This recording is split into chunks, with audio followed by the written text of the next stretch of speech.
اللهم صل على سيدنا محمد عبدك ونبيك ورسولك النبي الأمي وعلى آله وصحبه وسلم.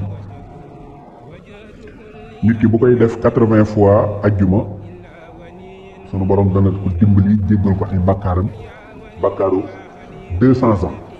allahu akbar. bu dee ci guddi ajjuma nga ko def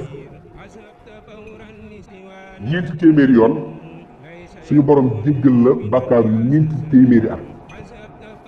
te képp koo xam ne yaa ngi saxal di def salaatul ummi yi 80 fois takkusaan di nga gis rasulillahi sallallahu alayhi wa sallam. allahumma salli ala sayyidina muhammad abdika wa nabiyika wa rasulika nabiyil ummi wa ala alihi wa sahbihi wa sallam. boobu boo koy def kañ boo koy def 92 wala 80 takkusaan waaye 92 boo ko saxalee di nga gis rasulillahi sallallahu alayhi wa sallam. donc boo saxalee tamit